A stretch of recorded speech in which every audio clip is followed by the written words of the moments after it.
Comienzo con una pregunta que le hicieron a un eminente científico, según reporta un autor de nombre William Barclay. ¿Cuál es la diferencia, en tu opinión, entre lo difícil y lo imposible?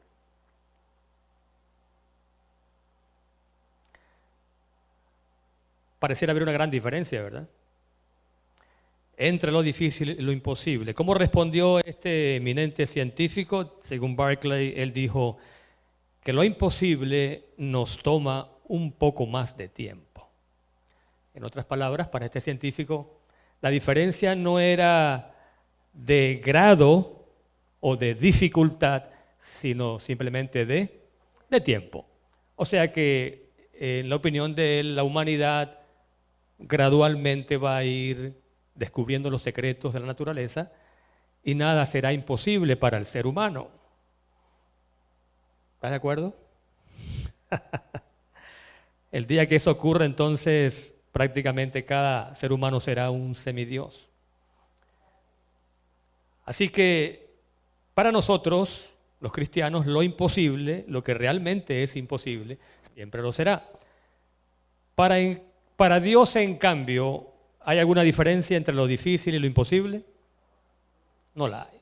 De hecho, eso es lo que la Escritura dice, que nada es difícil para ¿quién? Nada es difícil para Dios.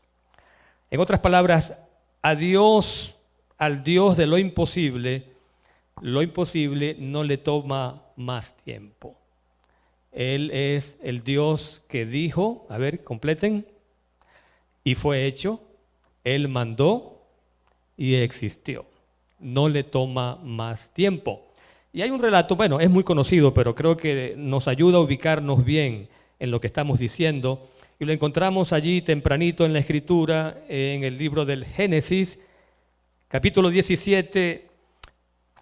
No voy a dar el número del versículo porque la respuesta la conocemos. ¿Qué edad tenía Abraham cuando Dios le prometió que tendría un hijo? ¿Y qué edad tenía Sara, su esposa? Según el versículo 17 de Génesis 17, Abraham tenía 100 años, porque en el versículo 17, en la mitad, son las palabras de Abraham: a un hombre de 100 años le ha de nacer un hijo. Él está hablando ¿de quién? De sí mismo. Y Sara, ya de 90 años, ha de dar a luz. ¡Wow! Sin embargo, Dios hizo una promesa. La encontramos en el mismo libro.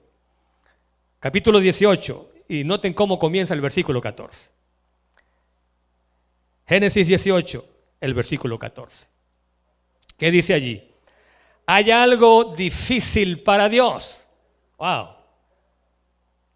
De frente y sin rodeos. Es Dios, es el Señor quien está respondiendo a Abraham. Sara se ha reído de que a su edad ella pueda concebir. Y el Señor le dice, hay algo difícil para Dios. Y noten, al tiempo señalado, es decir, cuando se cumpla el plazo de la naturaleza, al tiempo señalado volveré a ti según el tiempo de la vida, y Sara tendrá ¿qué cosa? Tendrá un hijo. Vayamos un poquito más adelante, Génesis 21. A partir del versículo 1 dice, como lo había dicho el Señor, o sea, anticipadamente, visitó a Sara, Génesis 21, 1, e hizo por ella como había hablado. ¿Y qué dice el 2? Y Sara concibió y dio a Abraham un hijo en su vejez. Y me gusta la parte final. En el mismo tiempo en que Dios lo había dicho.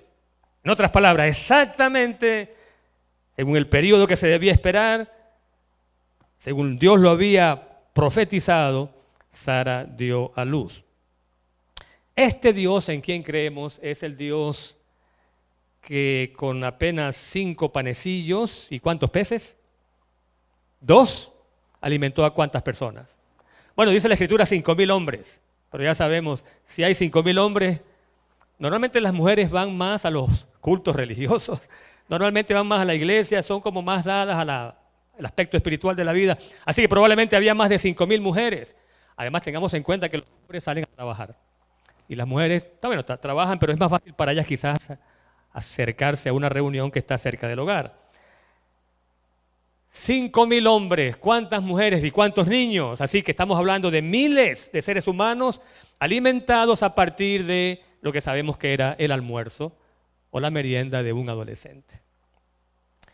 Este Dios en quien creemos es el que levanta a un muerto con ¿cuántos días de fallecido? 4 días. 4 días de fallecido. Y no es que tuvo que esperar un tiempo, es que Él ordena. Y si repasamos aquí, pero no hay tiempo para ello, las sanidades milagrosas del Señor, muchas veces su sola palabra, muchas veces solo su palabra fue suficiente. ¿Recuerdan aquel caso de un centurión que tenía un siervo enfermo? Y era muy amado por los judíos porque les había edificado una sinagoga. Le piden al Señor que sane al siervo. El Señor va al lugar, se dirige hacia la casa donde está el siervo enfermo. Y cuando este centurión se entera de que el Señor va a su casa, él sale. ¿Y qué le dice? No, estoy parafraseando ahora. No hay necesidad de que tú entres en mi casa. Solo di qué cosa. ¡Wow! Solo di la palabra. Solo di, solo habla. Y este no era judío. No era judío. Y de hecho el Señor, el relato lo dice más adelante, que el Señor se admiró. O sea, el Señor se asombró. ¿Cuántas veces en la Escritura escuchamos del Señor que Él se asombra? O sea, no es difícil asombrar a Dios. No es fácil, quiero decir, asombrar a Dios. No es fácil, pero Dios se asombra de la fe de este no judío. No tienes que entrar en mi casa. Solo di la palabra. En otras palabras, Él está diciendo, tú no tienes que estar físicamente presente para que tu palabra se cumpla. ¿Qué cosa, no? Tú no tienes que estar físicamente presente para lo que tú ordenes se cumpla. Bueno, la lista de oración fue muy larga, pastor, larguísima. El Señor no tiene que entrar en tu hogar, Él solo tiene que decir la palabra. O ni siquiera decir la palabra, solo basta que Él lo desee y el milagro se cumplirá. Así que no es que a Dios le tome un poquito más de tiempo. Solo basta que Él tenga la voluntad. Ahora escuchen estas 2 citas que quizás vamos a repetir más de una vez durante esta reflexión. No son de la Biblia, son de autores cristianos. Una de ellas es una autora, se llama Christine Caine. El libro en inglés se titula Unstoppable, como imparable, indetenible. Y dice Caine, para Dios, lo imposible es el punto de partida. O, dicho de otra manera, lo imposible para Dios es apenas el punto de partida. ¿Qué quiso decir? En inglés dice, for God, impossible is the starting point. Para ti y para mí, lo imposible sí se logra. Es algo muy lejano, no es el punto de partida, es el punto de llegada. Y el ser humano se está moviendo hacia lo imposible porque parte de algún punto y quiere llegar a un punto que probablemente está muy lejano. Para Dios, dice Caine, lo imposible no es la meta. Para Dios lo imposible no es el punto de llegada. Para Dios lo imposible es el punto de partida. O sea que Él ya está allí. Él ya está allí. Cuando Él dice, porque por sus palabras fueron creadas los cielos y la tierra. Cuando Él dijo, existió. Es decir, su voluntad, su solo deseo ya es la llegada a lo que Él quiere hacer. Tremendo. Es difícil decir tanto en tan pocas palabras. Y la otra cita, Peter Drucker, el padre de la gerencia moderna. Y él dice, me gusta esta cita, fe es la creencia de que en Dios lo imposible es posible. A ver, ¿qué es la fe? La fe es la creencia de que, y me gusta que ese paréntesis allí, porque está entre comas, en Dios, porque de otra forma la declaración se convierte simplemente en una blasfemia. Fe es la creencia de que en Dios, gracias a Dios, por el poder de Dios, lo imposible es posible. Así que nos podemos atrever a soñar algunas cosas o soñar con algunas cosas. Por ejemplo, hermano Camargo, usted que tiene tantos años en este lugar y lo vio nacer. Bueno, si le pregunto, a lo mejor no me da tiempo a mí de predicar, ¿verdad? ¿Qué es lo que usted sueña con esta congregación? Mejor no le doy la palabra. Pero yo sé lo que usted sueña. Fe es la creencia de que en Dios va a llegar el día en que este local va a ser insuficiente. No va a ser suficiente, va a ser algo infinitamente pequeño para contener toda la gente que va a llegar aquí, gracias al poder de Dios, al poder de su palabra y a la obra de testificación de los miembros de esta congregación. Fe es creer que eso es posible. Que en un momento dado puede verse como imposible, sí, pero la fe en Dios cree en el Dios de lo imposible. Fe es creer que esa persona moribunda, a la que la ciencia la ha declarado más allá de toda posibilidad de sanación o curación, fe es creer que en Dios, si es su voluntad, la posibilidad de sobrevivencia es enorme. Fe es creer que tu sueño más difícil de alcanzar es posible en Dios, cualquiera que sea. Así que vamos a ver si aprendimos las dos citas. Cain. Lo imposible para Dios es apenas, ¿qué cosa? El punto de partida, no el de llegada. Y según Drucker, fe es la creencia de que en Dios lo imposible es posible. Di qué cosa para ti es imposible y en Dios eso es posible. Así que el límite está aquí, está aquí. El límite lo ponemos nosotros. O sea, tu incredulidad, mi incredulidad limita el poder de Dios. Y Él podría hacer mucho más si no fuera porque nos falta la fe. Ok. Vamos ahora a recordar. Este incidente lo mencioné, es un incidente bíblico, en otra reflexión, pero ahora creo que encaja a la perfección. ¿Se acuerdan de ese milagro cuando el Señor, bueno, de hecho ya lo mencionamos, sanó a la multitud con apenas un almuerzo de un adolescente? Ese día, vamos al Evangelio según San Juan, el Señor hizo una pregunta que uno dice, pero ¿por qué preguntó eso? De hecho, no sé si he dicho aquí antes, pero lo digo ahora. Un estudio interesante de la Escritura consiste en estudiar y analizar las preguntas que hizo el Señor. ¿Okay? Preguntas que el Señor hizo. Nos vamos a dar cuenta de que cuando el Señor hacía una pregunta, o sea, no era por llenar, a veces estamos ante una persona y no sabemos de qué hablar, ¿verdad? Y se nos hace un poquito difícil, empezamos a hacer preguntas un poquito a veces tontas y hablamos del tiempo y otras cosas. Cuando Jesús hace una pregunta no es en vano. Cuando Él dijo o preguntó, ¿quién me tocó? Los discípulos se asombraron, pero te está aprisionando la gente y tú preguntas, ¿quién me tocó? La pregunta tenía un propósito, ¿recuerdan? ¿Quién hizo? A raíz de qué Él hizo la pregunta, ¿quién lo había tocado? Recordamos, ¿verdad? La mujer con el flujo de sangre. Cuando le dice a un hombre que tiene 38 años ahí en el estanque de Betesda, el paralítico, ¿quieres ser sano? Cualquiera puede decir, pero un momentito, tengo 38 años aquí esperando ser sano y tú me preguntas si quiero ser sano. La pregunta tiene un propósito. ¿Qué otra pregunta recuerdas? ¿Quién dicen los hombres que soy? Tiene un propósito. ¿Y quién dicen ustedes que soy? Pero en este caso, en Juan 6, la pregunta está en el versículo número 5, cuando Jesús alzó los ojos y vio la gran multitud que había venido a Él, preguntó a Felipe, ¿dónde compraremos pan para toda esta gente? Esa pregunta, a simple vista, no tenía mucho sentido.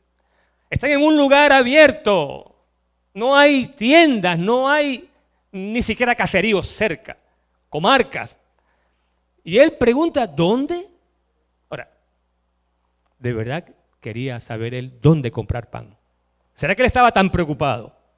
¿Será que Jesús estaba tan preocupado viendo la cantidad de gente pensando, ¿dónde compraremos pan? Él pensando en dónde, o sea, un lugar. No, por favor. Este es el Dios de lo imposible. Ante Él la naturaleza se inclina, por decirlo en forma metafórica. Obedece a su mandato de inmediato. Él no quiere saber dónde. Bueno, de hecho, el versículo 6, veamos. Pero decía esto para probarlo, para probar a Felipe. Porque él sabía lo que estaba por hacer. ¿Sabía o no lo que iba a hacer? Sabía que él tenía poder para alimentar a toda esa multitud. Lo sabía. Él sabía. Lo está diciendo el evangelista Juan. Él sabía lo que iba a hacer. Pero ahora vamos a analizar brevemente las respuestas, primero de Felipe y después de Andrés. Pero antes de analizar las respuestas, vamos a ubicarnos, una especie de marco de referencia. Felipe tiene ante sí dos factores que él puede tomar en cuenta para responder a la pregunta del Señor. Dos factores. Uno es la realidad. O sea, la realidad es que estaban en un aprieto, ¿o no? Estaban en un aprieto. Esa gente había estado allí durante horas. ¿Y de dónde iban a sacar comida para tantos? Había un problema serio, un problemón. Entonces, él tenía para responder dos opciones. Número uno, la realidad. ¿Cuál es la realidad en ese momento? Que hay miles y miles de personas que han pasado horas sin comer y no hay de dónde sacar alimento. Mira, usted le llega a su casa una familia de 3 o 4 y usted no tiene alimento. Las señoras saben de qué estoy hablando, ¿verdad? 4 personas que lleguen, 3, 2.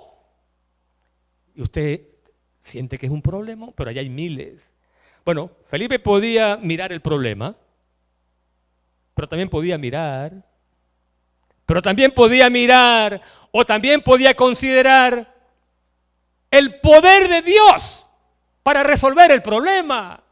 Es la situación que tú y yo vivimos a diario. Por un lado está el problema, la situación difícil, la prueba, la angustia, la tribulación, cualquiera que sea. Por un lado está el problema y por el otro el Dios que está por encima de todo problema. Usualmente, ¿qué es lo que vemos? Mire, ¿lo hace usted? Lo hago yo. A veces enfocamos desde el problema. Y cuanto más miramos el problema, más grande se pone. Y más pequeño nos ponemos, y más empequeñece la fe. Y llega un momento en que estamos tan de lleno metidos en el problema que nos olvidamos de que hay un Dios en los cielos que está esperando solo que tú le des 1 milímetro, que lo invites para él hacerse cargo de la situación. ¿Qué miró Felipe? ¿El problema o el Dios que soluciona todo problema? Vamos a escuchar. Felipe habla en el versículo 7. Y Felipe respondió, 200 denarios de pan no serían suficientes para dar un poco a cada uno. Ahora, ¿tiene razón Felipe humanamente hablando? ¿Tiene razón, sí o no? Claro que tiene razón. 200 denarios, recordemos que el denario es el salario, un denario es el salario, o era el salario diario de un obrero. Un obrero trabajaba todo un día y ganaba un denario. A ver, matemáticos, ¿cuántos serían entonces si el denario era el salario diario para un obrero? Un denario. 200 denarios son 200 días de trabajo. Si dividimos eso entre 30, ¿de cuántos meses estamos hablando? 200 entre 30. ¿Cuántos meses son? 6 meses y algo más. O sea que estamos hablando. Mire, este hombre era un matemático. Eso fue rápido. Apenas Jesús preguntó, sacó su calculadora. Bueno, no había calculadora. Sacó la cuenta y dijo, oiga, 200 denarios. O sea que 6 meses de trabajo ni siquiera. Sacó su cuenta rápido. Pero cometió un grave error.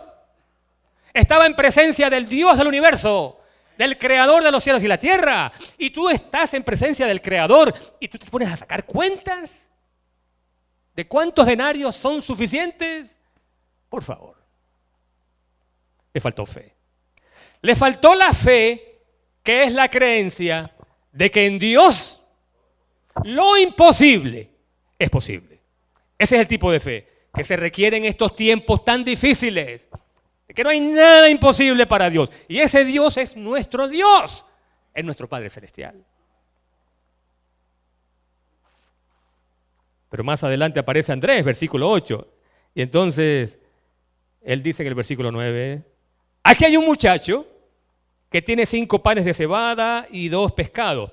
Ahora, escuchemos las palabras de Andrés. ¿Pero qué es esto para tantos? ¿Tiene razón o no? ¿Tiene razón o no? Claro que tiene razón. ¿Qué son 5 panecillos y 2 peces para miles de personas? Tiene razón. Toda la razón. Pero de nuevo, un gran problema. El mismo de Felipe. ¿Cuál es? Tú estás en presencia de Dios, que ya ha hecho milagros para ese momento, ya ha mostrado su poder. Y tú te pones a sacar cuentas. No. Así no vamos a llegar a ninguna parte. Así no vamos a llegar. Si ante el problema nos ponemos a sacar cuentas y decimos, Señor, ¿cuántos adventistas hay en el mundo? ¿Y cuántos millones de personas hay? Oh, saque la cuenta. Más de 6.000 millones de personas. ¿Y cuántos adventistas somos? 23, 24, 25 millones. ¿A cuánto nos corresponde a cada uno? Nunca vamos a llegar. Si nos ponemos a sacar cuentas, nunca vamos a llegar. Pero si colocamos en manos de Dios lo poquito que tenemos, vamos a llegar allá arriba. Y antes de lo que creemos. Porque exactamente si seguimos leyendo nos damos cuenta de cómo el Señor respondió al propio dilema que Él creó. O sea, ¿cómo respondió Él a la pregunta que Él mismo hizo? Bueno, vamos a Mateo ahora, donde este evangelista registra el mismo relato. Mateo 14. Hay allí un diálogo y lo vamos a pasar rapidito porque ustedes ya lo conocen. Mateo capítulo 14. Y vamos a comenzar en el versículo número 15. Y al atardecer se acercaron a él sus discípulos y le dijeron, el lugar es despoblado y ya es tarde. Y ahora escuchen la solución. Escuchen la solución que ellos le dan al problema. Despide a la gente. Así de sencillo. O sea, si no podemos, no podemos. Cerremos las iglesias. Vendamos los equipos. Es mucho. No. Despide a la gente para que vayan por las aldeas y compren de comer. Eso es una solución práctica, ¿verdad? Pero Jesús les dijo, versículo 16, escuchemos al Señor de la gloria, al Dios todopoderoso, porque según la Biblia Jesús fue el creador, diciendo, no necesitan irse. ¿Por qué se van a ir? Estoy parafraseando. No necesitan irse. ¿Cómo se les ocurre? Dadle vosotros de comer. ¡Wow! En otras palabras, iglesia, ustedes pueden. Ustedes pueden porque ustedes sirven a un Dios que todo lo puede. Y ellos respondieron, oh, tenemos aquí solo 5 panes. Noten, ustedes pueden. ¿Pero cómo? ¿Con 5 panes? ¿Y 2 pescados? Y él les dijo, tráigamelos acá. ¿Ah? ¿Qué les parece? Tráigame eso, ese almuerzo. Eso que es tan poco, aparentemente, tráiganlo. Y ya conocemos el resto del relato. ¿Qué pasó? Bueno, según lo que dice la Biblia, versículo 20, y comieron todos, y se saciaron. Este es el Dios en quien tú y yo creemos. Un Dios de abundancia. Un Dios que cuando hace es para que sobre. Oye, la palabra saciarse, ¿dice algo? Comieron hasta que ya no pudieron más y aún así sobró comida. Ahí está. A ver, ¿cuál es la lección? Un autor dice, en pocas palabras lo dice muy bien, dice, en las manos de Dios lo poco siempre es mucho. A ver, vamos a repetirlo. En las manos de Dios lo poco siempre es mucho. Siempre es mucho. ¿Cuántos talentos tienes? Tú. Bueno, yo si acaso tengo uno, eso es mucho. Si es uno, es mucho. Yo no sé predicar, no sé cantar, no sé tocar piano. Quizás sé hacer pan y ya. Ok. La hermana White dice en el libro Palabras del Gran Maestro, la pregunta que debemos hacernos no es cuántos talentos tengo, sino qué estoy haciendo con lo que tengo. ¿Cuál es la pregunta? No cuántos talentos tengo, sino qué estoy haciendo con lo que tengo, sea poco o sea mucho. Primera lección. La segunda la voy a leer rapidito del libro El deseo de toda la gente, porque tengo 2 historias que contar y con eso termino. Pero 2 historias preciosas. La primera de ellas, antes de la historia del deseado de todas las gentes, dije que iba a leer página 339. Escuche esta joya, usted. Porque la queja es que los recursos son pocos, y de verdad que lo son. Y en comparación con la enormidad de la tarea, de verdad que parecen pocos. Pero hemos dicho que en las manos de Dios, ¿qué cosa? Lo poco siempre es mucho. Deseado de toda la gente esta versión, 339. Los medios de los cuales disponemos no parecerán tal vez suficientes para la obra. Este es el caso. Pero si queremos avanzar con fe, creyendo en el poder de Dios que basta para todo,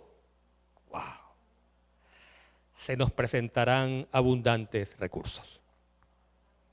Abundantes recursos. Y ahora esta preciosidad, dice la siguiente oración. Si la obra es de Dios, Él mismo proveerá los medios para realizarla.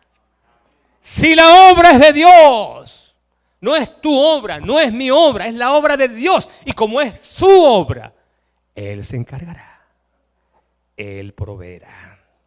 Así que por favor nadie diga, es que nunca ha habido suficientes recursos. Nunca ha habido suficientes recursos. Siempre falta. Pero si Dios está con nosotros. ¿Cuál es la pregunta? ¿Quién? ¿Quién contra nosotros?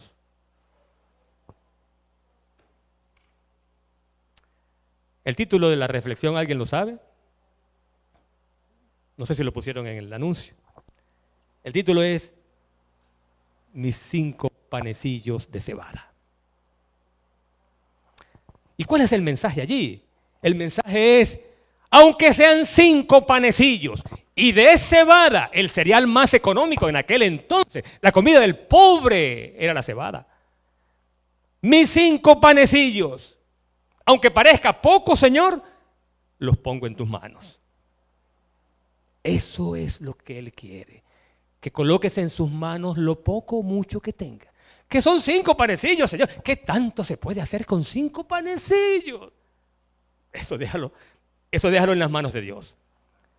Porque en sus manos, lo poco, siempre es mucho. Y ahora, las 2 historias.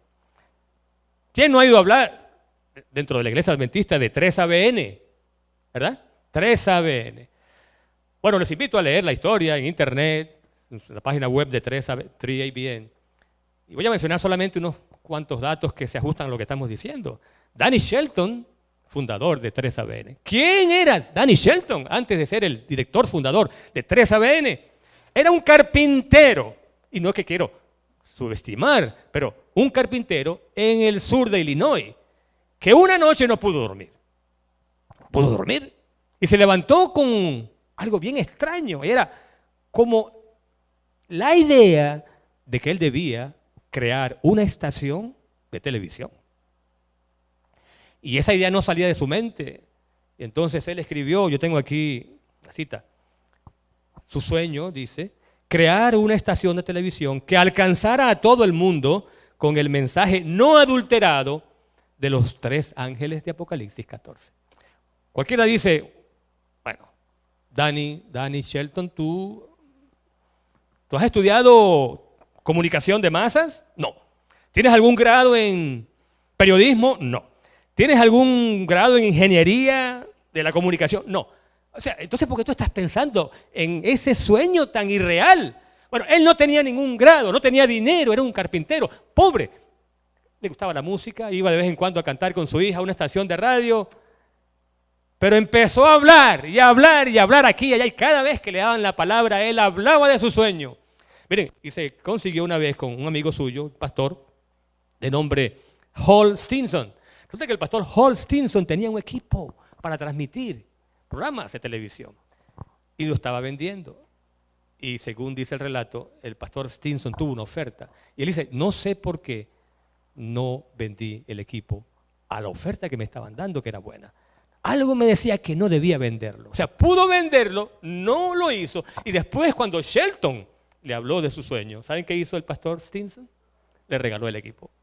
Porque él entendió que era Dios que le había dicho, no lo vendas. Tengo un plan para ese equipo.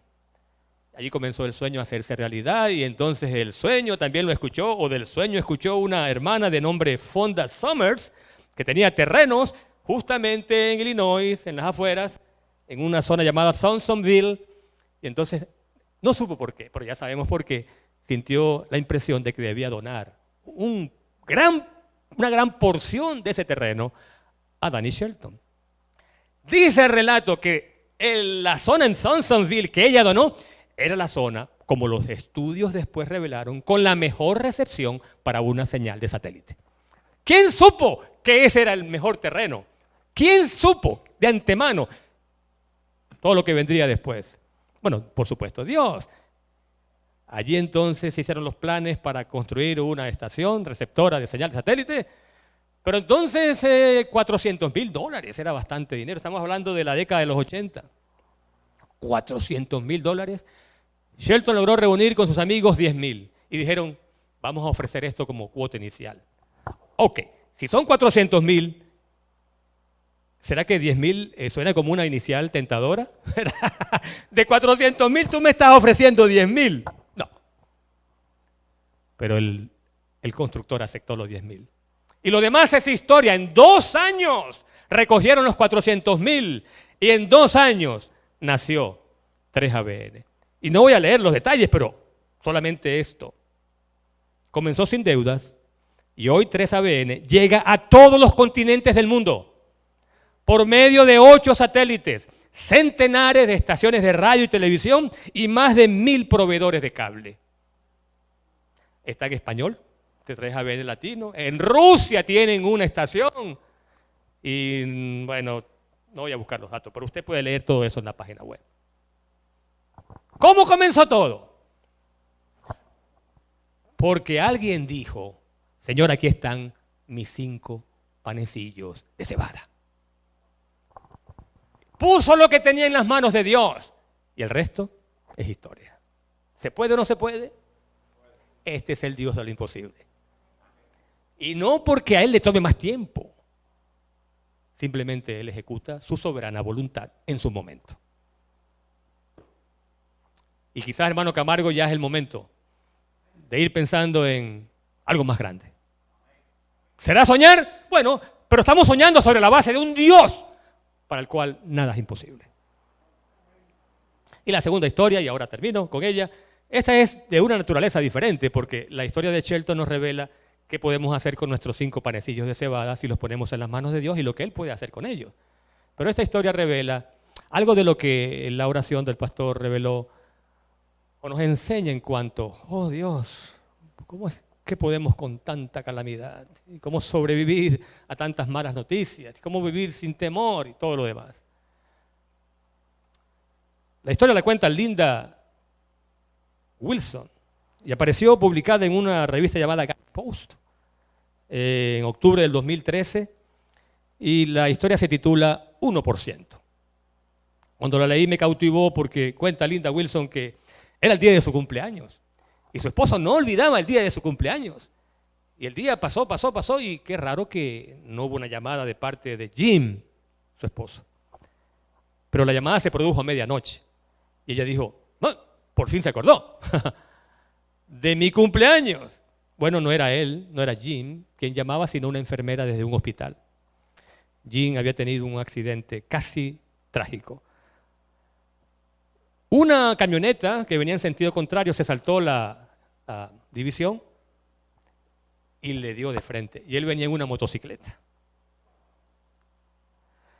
Cuando él llegó al hospital, lo estaban operando. Y según la costumbre aquí, los cirujanos salen y dan un informe parcial. Y el cirujano salió y estaba ella allí orando, angustiada, y entonces escuchen las palabras del cirujano. Señora Linda, su esposo tiene solo un 1% de posibilidades de sobrevivir. ¡Wow! Peor imposible. Bueno, peor es que se haya muerto, pero ¿cuánto por ciento? Su esposo, pero qué hombre tan duro. Pero si un médico dice un 1%, él tiene alguna base para decir eso. En otras palabras, lo que le está diciendo es, ese hombre está muerto. Un 1%, ni siquiera pudo decir 10. ¿Por qué dijo 1? Bueno, porque probablemente estaba más muerto que vivo. Ella llega como puede, llama a los amigos, el pastor se entera. Y aquí la bendición de tener un pastor, un líder espiritual que de verdad conozca la palabra y crea en ella. Y crea en el Dios de lo imposible, porque la respuesta del pastor llama a Linda y le dice, Linda, Dios no está limitado por porcentajes. ¡Oh, qué cosa! ¡Qué cosa más grande! Dios no está limitado por porcentajes. Ese es el vocabulario humano. Y cuando el ser humano dice 1%, Dios puede decir 100%. Es más, 1% para Dios. 2, 3. Bueno, voy más allá. Lázaro, después de muerto, tenía ¿cuánto por ciento? 0%. ¿Y con cuántos días de muerto? Allá había 0, bueno, ¿qué es 0? Por debajo de 0. Estaba en el subsuelo, por debajo de 0. No había ningún chance. Pero para Dios, el creyente muerto, y eso está en este libro, lo dice, y también lo dice la Biblia, el creyente muerto en realidad está vivo en Cristo. Solo duerme, solo duerme, solo duerme. Y con su poder, y como dice la Biblia, su omnipotencia, Él puede ver más allá el día cuando ese ser que está en el sepulcro se levanta. 1% para Dios es demasiado. Y entonces el pastor termina su frase diciéndole, primero le dice, Dios no está limitado por porcentajes, Linda, pero debes creer en Él un 100%. A ver, ¿qué le dijo? Dios no está limitado por porcentajes, pero debes creer en Él 100%. 100%. O sea, tienes que apoyarte en Él completamente. Completamente. Bueno, para hacer corto el relato, dice Linda, que escribió el artículo, 11 meses en el hospital. ¡Wow! Se mudó para el hospital, básicamente. 20 operaciones. Pero salió caminando del hospital. ¡Salió caminando! ¿Qué porcentaje de vida o de posibilidad de sobrevivencia? 1%. A Dios no le importa ese 1%. Él es el Dios que todo lo puede. Y ahora busca la lectura bíblica. Isaías capítulo 40. Y también el 43. Vamos a comenzar por el capítulo 40. Puedes leer todo el capítulo en tu casa, pero voy a leer algunos versículos. 12 de Isaías 40. ¿Quién midió las aguas con la palma de su mano? ¿Y quién marcó los cielos con su palma? ¿Quién allegó el polvo de la tierra en una medida y pesó los montes con balanza y con pesas los collados? Versículo 18. ¿Con quién me compararás? Dice él. ¿A qué imagen compararás a Dios? 22. Dios está sentado sobre la redondez de la tierra, cuyos habitantes son como langostas. Extiende los cielos como una cortina y los despliega como una tienda para morar. 25. ¿A quién pues me compararéis? Levantad en alto vuestros ojos, dice el 26, y mirad, ¿quién creó estas cosas? Es tremendo. Aquel que saca su ejército de estrellas, llama a cada una de ellas por nombre. Tan grande es su poder y su fuerza que ninguna faltará.